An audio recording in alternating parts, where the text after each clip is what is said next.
Complete trash or GOAT? GOAT is the top 10. Yes, and I can respect people who will put it at number 9, number 10. I think it could be number 7 or number 8. I think number 7 would be too generous, but number 8, no, it could go there. Were there flaws? Yes, there were many, many flaws, both minor and major.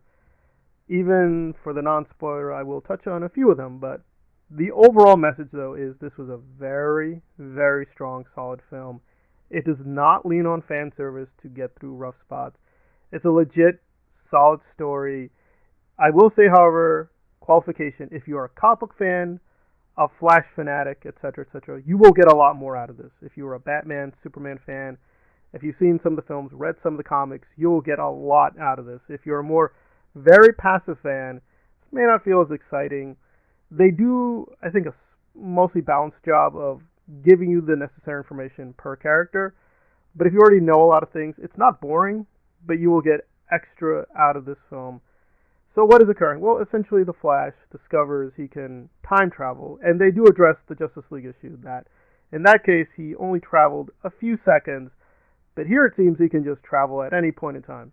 And that creates a paradox, of course, where he wants to save his mother who died tragically. So he tries to reverse that. He succeeds, but ends up creating quite a few dilemmas, and etc., and he's working out through the entire course of the film the consequences of that action, which we see with the trailer, that he creates basically a younger version, and away we go. He has to meet Batman, Zod invades Earth, etc. A lot of people are praised this for Ezra, and I do join them that there is a central focus on him and his tragedy. That is true. However, I think a more accurate version of this story would be this is basically a Batman and Flash film. Batman is a major part of this. Not necessarily Affleck or Keaton, but just the Batman mythology is a major part of this film. And if you like Batman and the early Batman films with Tim Burton, as well as some of the later versions, even the animated series, you're going to enjoy this a lot. They really do pay homage. They're very respectful.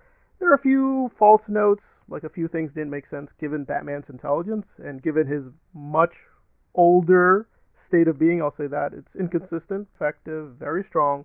It doesn't feel cringy. A lot of things that feel off with the dialogue in the trailer make a lot of sense when you see the film in its totality. It's a much stronger film. So the trailers, which were really good, didn't really do justice because they had to hide a lot of things, and the twists and turns when they happen were, for the most part, really well done. Bad part. Were the special effects lacking in a few scenes? Yes. In the beginning, it starts off fine, but then as we go forward, there were a few places that were shockingly bad. There's like this one shot, which they linger on with all these models. They don't use real people. It looked terrible. And during the final scenes, it does look like splush and mush and feels like Endgame all over again. So it does feel like the worst of MCU CGI. And there's definitely a lot of CGI, perhaps too much with the Kryptonians at the end. So, yeah, bad use, overuse of special effects in many places. However, it is compensated by a lot of very good stunt work.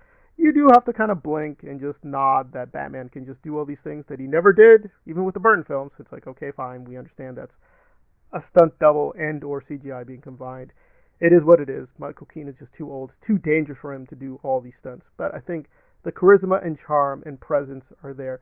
You do have some questions about why Bruce would act a certain way, but there we are. And the younger version of Barry that we see is very annoying, but it's there for a reason. It's there for a purpose. Just be patient. Beyond the dodgy special effects, probably the humor started to get a little tiresome. In the first third, it was very well done, very well balanced. But as it went forward, it got a little silly. It still was effective in a few areas, but too many jokes in too many places. After a while, it just got really silly. But it does land. When it works very, very well. So, again, not too many major flaws, but the minor flaws do add up, and they do become distracting, especially towards the end where the visual effects need to be very sharp or else it's going to look a little silly. I accepted it as a visual style they wanted to work with, but it looks a little weird when we do see, no spoiler, different versions of Batman and Superman. That was promised. They give us that, and I think people will be divided if they did a good or bad job. I would also say Superman mythology is a major part, but the problem is we get a lot with Supergirl, but I wanted way more.